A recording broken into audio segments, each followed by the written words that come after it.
안녕하세요. 닥터 나우 채널에 오신 걸 환영합니다. 저는 서울 나우병원의 김수정 전략기획실장입니다.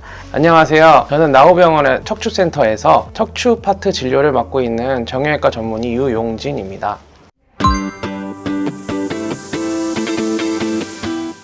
요새 젊은 분들이 허리 통증이 굉장히 많거든요. 예. 근데 왜 젊은 분들이 더 허리 통증을 더 호소할까요? 구체적인 연구 결과는 없지만 현대사회에서는 오래 장시간 운전하고 다니게 되고 사무직이 많고 그렇다면 앉아서 일을 하게 되는데 오래 앉아있는 자세 자체가 디스크에 부담이 되는 자세입니다. 앉아있는 동작에서 디스크의 압력이 그 어떤 자세에서보다 가장 높게 증가된다고 연구되어 있기 때문에 오래 앉아있는 자세를 지속하게 되면 당연히 디스크도 약해지고 허리 뒤에 있는 인대나 근육의 손상도 가속화될 수 있습니다.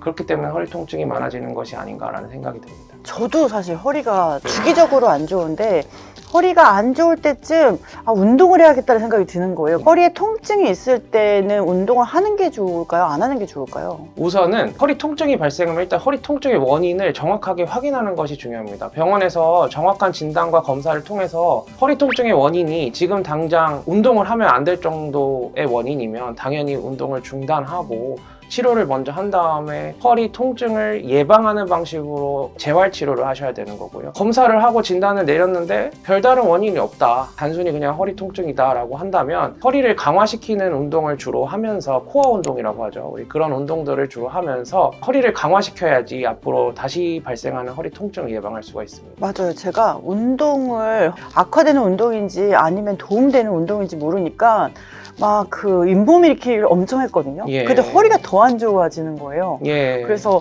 이 허리 통증이 있을 때는 어떤 운동이 더 좋은 거예요? 허리에 부담이 되지 않는 운동을 해야 되는데요. 환자마다 어떤 운동을 해야 될지가 다 다릅니다.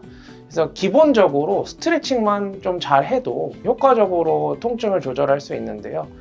간단하게 앉아서 보여드리면 요추의 전만을 유지할 수 있는 자세를 하는데 단순합니다. 그냥 허리를 딱 펴고 앞으로 볼록 튀어나오게 할 수 있는 자세를 취한 다음에 허리를 쫙 펴고 그리고 견갑골을 양쪽으로 밀어준다는 생각으로 가운데로 모아준다는 생각으로 힘을 쫙 주게 되면 자연스럽게 허리 뒤에 있는 근육에 힘이 들어가고 허리에 도움이 될 수 있는 스트레칭이 될 수 있습니다. 가볍게 스트레칭하고 오래 앉아있는 자세를 피한다. 이것이 이제 핵심이라고 생각하시면 될 것 같습니다. 원장님은 평소에 허리를 위해서 운동을 좀 하시나요? 저는 고등학교 때 디스크가 한번 생겼었고 그 이후로 이제 여러 번 재발을 했었는데 제일 좋은 방법은 체중 감량입니다. 그래서 저도 최근에 체중을 감량하고 있습니다. 네. 대단하신데요.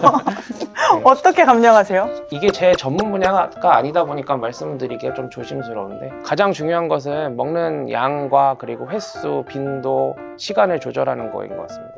우선 식이요법을 하고 그 다음에 체중을 유지하기 위해서 운동을 해야 합니다. 근데 요새 예. 너무 MRI를 과잉으로 찍는다는 인식 때문에 더 그런 것 같은데 MRI를 꼭 찍어야 되는 환자들은 어떤 환자들이에요? 제가 보는 척추 분야는 사실 엑스레이로 볼 수 있는 부분이 굉장히 적습니다. 왜냐하면 척추에서 통증을 유발하는 원인은 디스크와 대부분은 신경인데 디스크와 신경은 엑스레이에서 보이지를 않습니다. 그래서 디스크와 신경이 어떻게 위치하고 있고 어디가 눌리고 어디가 찢어지고 이런 거를 확인해야 되는데 그러려면 MRI 검사를 해야지만 알 수 있기 때문에 이럴 때는 반드시 검사를 해보는 게 좋습니다. 왜냐하면 이렇게 검사를 안 하고 넘어갔을 때 이제 질환이 악화된 상태에서 오게 되면 결국에는 더 침습적인 치료인 수술로 가게 되는 경우가 많기 때문입니다. 그리고 이 척추 병원을 선택할 때 내가 수술을 안 해도 되는데 수술을 한다 이런 인식도 있고요. 수술을 해야 되는데 계속 비수술 치료만 권하는 데가 있다는 거예요. 그런데 환자들이 어떤 병원을 선택해야 될지 잘 모르잖아요. 그럴 때 개인적으로는 그래도 어떤 병원을 가세요? 라는 생각이 좀 있으실까요? 그럴 때는 나우병원에 오십시오. 그렇죠. 네. 일단은 처음부터 무조건 수술을 결정하는 것은 옳지 않다고 생각합니다. 물론 바로 수술을 해야 되는 경우가 있습니다. 뭐 예를 들어서 마비가 진행된다거나 극심한 통증인데 수술로 해결할 수 있는 경우에는 반드시 수술을 빨리 하는 것이 좋고요. 그리고 그렇지 않다면 주사, 그리고 시술과 같은 보존적 치료를 일단 시도를 해보는 것이 좋습니다. 그래서 시도를 해보고 거기에 반응하는 정도에 따라서 다음 단계로 계획을 세우는 것이 좋은데, 대부분은 주사나 시술에서 좋아지시는 분들이 많습니다. 그래서 거기에서 멈추게 되는데, 거기에도 해결되지 않고 다른 데서 이미 그런 것들을 다 하고 오신 분들이 꽤 많습니다. 그런 분들은 오시게 되더라도 바로 수술을 하셔야 되겠습니다 라고 말씀을 드릴 수밖에 없는 상황인데요. 그런 것들을 잘 참조하셔서 본인의 지금 현재 어디까지 내가 치료를 해봤는지를 고려하셔서 결정하시는 것이 맞다고 생각합니다. 저희 환자들이 나우병원을 찾는 이유가 수많은 가지가 있지만, 그래도 그 의료진의 실력이 굉장히 그걸 제일 높게 평가를 하고, 그 다음에 하는 게 간호간병 서비스. 또 저희가 대부분 이제 간호사들로 저희가 구성이 돼 있기 때문에 굉장히 케어가 전문적이다는 얘기를 해주시거든요. 근데 이게 수술 후의 결과에도 영향을 좀 미칠까요?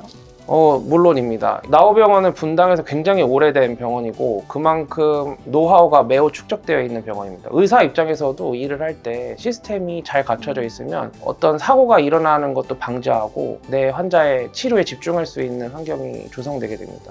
그런 측면에서 이런 시스템이 탄탄하게 갖춰져 있는 것이 매우 중요하다고 생각합니다. 다음에도 더 유용한 정보로 만나 뵙도록 하겠습니다. 같이 인사할까요? 네. 감사합니다. 감사합니다.